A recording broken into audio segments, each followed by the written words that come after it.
বাপের বেটা দিলীপ ঘোষ মানে রাফ অ্যান্ড টাফ। গত বুধবার দীঘায় জগন্নাথ মন্দিরের উদ্বোধনে সস্ত্রীক দিলীপ ঘোষ মানে তার স্ত্রী রিঙ্কু মজুমদারকে নিয়ে দীঘায় জগন্নাথ মন্দিরের উদ্বোধনে গিয়েছিলেন পশ্চিমবঙ্গ সরকারের আমন্ত্রণে বা মুখ্যমন্ত্রীর আমন্ত্রণে। কিন্তু তারপর থেকেই তাকে ঘিরে নানান সমালোচনা হচ্ছে, কটূক্তি হচ্ছে। কেউ বলছেন যে দিলীপ ঘোষ আগে ছিলেন ত্যাগী, এখন হয়েছেন ভোগী। কেউ বলছেন যে এক বালতি দুধে এক ফোঁটা গোচনা পড়েছে। আবার কোনো বিজেপির নেতা বলছেন যে তার মান, অভিমান, প্রেম, প্রীতি, ভালোবাসা এসব ব্যক্তিগত, তা নিয়ে মন্তব্য করতে চায় না। বিভিন্ন জন বিভিন্নভাবে তাকে কটূক্তি করছে। তো এই পরিস্থিতির জবাব দিলীপবাবুও দিয়েছেন। তিনি বলেছেন যে যারা মমতার ছায়ায় বা কালীঘাটের ছায়ায়, ছত্রছায়ায় বড় হয়েছে, তাদের কাছ থেকে তিনি রাজনীতি শিখতে চান না বা বিজেপি শিখতে চান না। যারা মমতার আঁচলের ছায়ায় বড় হয়ে বিজেপিতে এসেছে, তাদের থেকে দিলীপ ঘোষ বিজেপি করা শিখবে না, এরকম কথা দিলীপ ঘোষ পাল্টা জবাব দিয়েছেন। আবার তিনি সৌজন্যের উদাহরণও দিয়েছেন যে প্রাক্তন প্রধানমন্ত্রী ভারতের অটল বিহারী বাজপেয়ীজি তিনি কালীঘাটে গিয়ে মমতা ব্যানার্জির মাকে প্রণাম করেছিলেন, পা ছুঁয়ে প্রণাম করেছিলেন। আবার আমাদের বর্তমান প্রধানমন্ত্রী মোদিজি তিনি নওয়াজ শরীফের নাতনির বিয়েতে পাকিস্তান গিয়েছিলেন। এই ধরনের যে সৌজন্য, সেই সৌজন্যগুলো কিন্তু তিনি স্মরণ করিয়ে দিয়েছেন। কিন্তু তারপরেও দিলীপবাবুকে নিয়ে যে বিতর্ক সৃষ্টি হয়েছে বিজেপির অন্দরে, সেটা কিন্তু থামছে না। এই যে দীঘার জগন্নাথ মন্দিরে যাওয়ার পর থেকেই বিজেপির একটা অংশ কিন্তু দিলীপবাবুর উপরে খুবই ক্ষুব্ধ। এই পরিস্থিতিতে দেখা গেল বৃহস্পতিবার বেলার দিকে কোলাঘাটে একটি চা চক্রে যোগ দেওয়ার কথা ছিল দিলীপবাবুর, কিন্তু সেখানে সস্ত্রীক তিনি গেলে তাকে ঘিরে কিন্তু বিক্ষোভ দেখাতে শুরু করে স্থানীয় যারা বিজেপি নেতা কর্মী। দিলীপবাবুকে গো ব্যাক স্লোগান দেওয়া, বিক্ষোভ দেখানো ইত্যাদি শুরু হয়। তো দিলীপবাবু কেন তাকে ঘিরে এরকম হচ্ছে? আসলে তিনি যে জগন্নাথ মন্দিরে গিয়েছিলেন সস্ত্রীক, মমতা ব্যানার্জির সঙ্গে তার সস্ত্রীক ছবি বাইরে এসেছে, যেটা বিজেপির নেতা কর্মীরা কেউ মেনে নিতে পারছেন না। তাহলে সৌজন্যের যে রাজনীতি, সেটা কি পশ্চিমবঙ্গে করা সম্ভব বা হবেই না? আসলে এই যে সৌজন্যের রাজনীতি পশ্চিমবঙ্গে যারাই যখনই করতে গিয়েছে, তারাই বাধার সম্মুখীন হয়েছে। আমি যদি বলি, বাম সরকার থাকাকালীন আবাসনমন্ত্রী গৌতম দেব একটি সরকারি অনুষ্ঠানে সেখানকার স্থানীয় একজন তৃণমূল নেতা, ব্লক স্তরের নেতা, তাকে আমন্ত্রণ জানানো হয়েছিল এবং টিভিতে এই সংবাদ যখন টেলিকাস্ট হচ্ছে, তখনই দেখা গেল তৃণমূল কংগ্রেস নেতৃত্ব সেই ব্লক নেতৃত্বকে বহিষ্কার করলো দল থেকে। কেন? শুধুমাত্র গৌতম দেবের আমন্ত্রণে সেখানে যাওয়ার জন্য। আজকে দিলীপবাবু কেন গিয়েছেন মমতার আমন্ত্রণে বা রাজ্য সরকার আমন্ত্রণে দীঘার জগন্নাথ মন্দিরের উদ্বোধনে, এটা কর্মীরা ভালোভাবে নিচ্ছে না।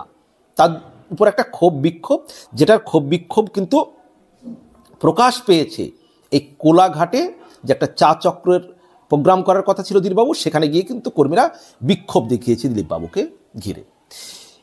এখানে একটা বিষয় আমি বলবো যে মনে রাখবেন, সমস্ত রাজনৈতিক দলে সমস্ত নেতার একটা পন্থী থাকে, যেমন অনুগত পন্থী থাকে, অনুগামী থাকে, তেমন একটা বিরোধী লবিও থাকে।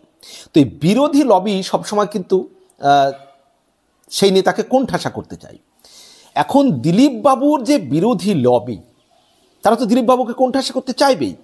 এখন তারা সুযোগ পেয়ে গিয়েছে, এই যে দিলীপবাবু কেন তিনি মমতার আমন্ত্রণে দীঘায় জগন্নাথ মন্দিরের উদ্বোধনে মমতার পাশাপাশি গিয়েছিলেন, তার কাছে কেন তিনি বসেছেন, কেন তার আমন্ত্রণে গিয়েছেন। এখন এই যে বিজেপির যারা বিরোধী গোষ্ঠী, বিশেষ করে যারা শুভেন্দু অধিকারীর অনুগামী, তারা তো ব্যাপারটিকে কাজে লাগাবে। এমনি স্বাভাবিক বিজেপি কর্মীরাও হয়তো মান অভিমান হতে পারে, কিন্তু যারা দিলীপ ঘোষের অনুগামী, তারা হয়তো জিনিসটা একটু অন্যভাবে নরমভাবে দেখার চেষ্টা করবে, যে না সৌজন্য রেখেছেন, সৌজন্যের নজির রেখেছেন। কিন্তু যারা দিলীপবাবুকে সহ্য করতে পারে না, যারা শুভেন্দুর অনুগামী বা দিলীপবাবুর বিরোধী, তারা তো এই সুযোগটাকে কাজে লাগাবে। আর তারাই কিন্তু বিশেষ করে এই মুহূর্তে উঠে পড়ে লেগেছেন যে দিলীপবাবুকে যেভাবেই হোক হয়তো তারা দল থেকে তাড়িয়েই ছাড়বে। মানে তৃণমূল দিলীপবাবু করবেন কিনা জানি না, তবে তৃণমূল করিয়ে দিয়েই হয়তো ছাড়বেন বিজেপির এই লিডাররা।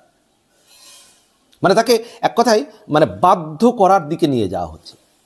আচ্ছা, এবার যদি ধরি যে এই যে দিলীপবাবুর মতো ক্লিন ইমেজের লিডার, তিনি রাফ অ্যান্ড টাফ, তিনি অনেক বিতর্কিত কথা বলেন, কিন্তু দিলীপবাবুর মতন ক্লিন ইমেজের লিডার কজন আছেন বিজেপিতে বলুন তো? তিনি আরএসএস থেকে উঠে আসা একজন লিডার, রাজ্য সভাপতি হয়েছেন, সাংসদ হয়েছেন, বিধায়ক হয়েছেন।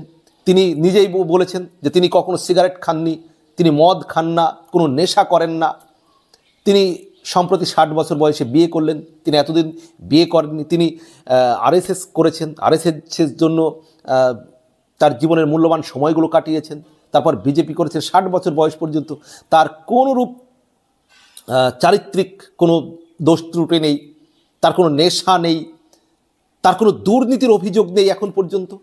আমি সেজন্যই ভিডিওর শুরুতে বলেছি যে বাপের বেটা দিলীপ ঘোষ। বিজেপিতে এমন কোন লিডার আছে বলুন? কোন লিডার? সেটা শুভেন্দু অধিকারী বলুন, শ্রমিক ভট্টাচার্য বলুন, কোন লিডার আছে যে এত ত্যাগ স্বীকার করেছেন দলের জন্য, এত ক্লিন ইমেজ রয়েছে তার? কার? দিলীপবাবুর মতন এত ক্লিন ইমেজের ব্যক্তি কেউ আছেন?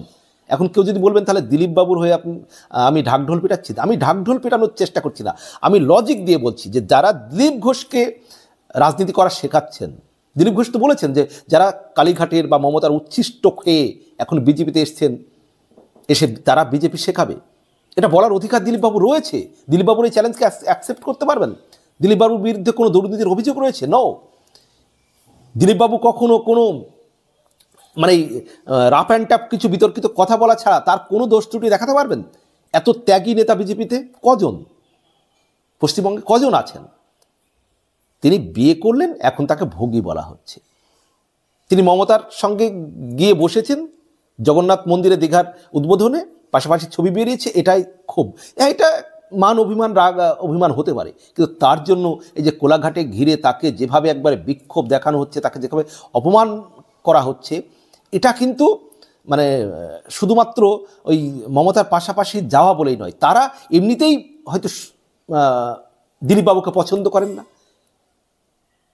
এটা দেখুন, এই যে রাজীব বন্দ্যোপাধ্যায় 2021 সালে বিধানসভার আগে বিজেপিতে যোগ দিয়েছিলেন, তো তারপরে তিনি আবার তৃণমূলে ফিরে এসেছেন। কিন্তু দেখুন তো, তৃণমূলের একটা শ্রেণী রাজীববাবুকে দেখলেই গো ব্যাক স্লোগান দেন, রাজীববাবুর বিরুদ্ধে বিভিন্ন রকম কথা বলেন। তারা কি মনে করেন যে শুধু তৃণমূল কর্মী, সাধারণ তৃণমূল কর্মী? ব্যাপারটা কিন্তু এমন নয়। আসলে তারা রাজীব বন্দ্যোপাধ্যায়ের বিরোধী, কিন্তু সেই সুযোগটা রাজীব বন্দ্যোপাধ্যায় চলে যাওয়ার পরে, বিজেপিতে চলে যাওয়ার পরে তারা সেই সুযোগটা পেয়েছেন। তারা তৃণমূলে রাজীববাবু থাকলেও তারা রাজীববাবুর বিরোধী ছিলেন, কিন্তু সরাসরি তো রাজীববাবুর বিরোধিতা করতে পারেননি। কিন্তু সেই সুযোগটা তারা পেয়ে গিয়েলেন কখন? যখন বিজেপিতে রাজীববাবু যোগ দিলেন, পরে তৃণমূলে ফিরে আসলেন, যার ফলে রাজীববাবুর বিরোধিতা, গো ব্যাক স্লোগান, বিভিন্ন প্রোগ্রামে রাজীববাবুকে বাধা দেওয়া, রাজীব বন্দ্যোপাধ্যায়কে, সেটা করেছেন তারা। তো এটা প্রত্যেকটি দলে একটা পন্থী আছেন, আর এক কোনো নেতার বিরোধী আছেন, তাই তাদের একটু ভুল ত্রুটি পেলে এই সুযোগগুলো তারা কাজে লাগানোর চেষ্টা করেন, যেটা দিলীপবাবুর বিরুদ্ধে এখন হচ্ছে। কিন্তু দিলীপবাবুর ইমেজের সঙ্গে পাল্লা দেওয়া মতন কোনো বিজেপির লিডার পশ্চিমবঙ্গে আছে? এটা চ্যালেঞ্জ করে যুক্তিতর্ক দিয়ে কেউ বলতে পারবেন? কোন লিডারকে আপনি মনে করেন যে না দিলীপবাবুর চাইতে ক্লিন ইমেজ? হ্যাঁ, আমি শুভেন্দুবাবুকে রেসপেক্ট করি, বিরোধী দলনেতা হিসাবে তিনি একজন আপোষহীন লিডার। তিনি এই মুহূর্তে তৃণমূল সরকারের বিরুদ্ধে যেভাবে লড়াই করে যাচ্ছেন অবশ্যই প্রশংসনীয়, কিন্তু দিলীপ বাবুর ত্যাগের সঙ্গে তার তুলনা হয় কি? আমি আপনাদের সামনে প্রশ্ন রাখলাম, জানাবেন কমেন্ট বক্সে। ভালো থাকবেন, সবার জন্য শুভকামনা।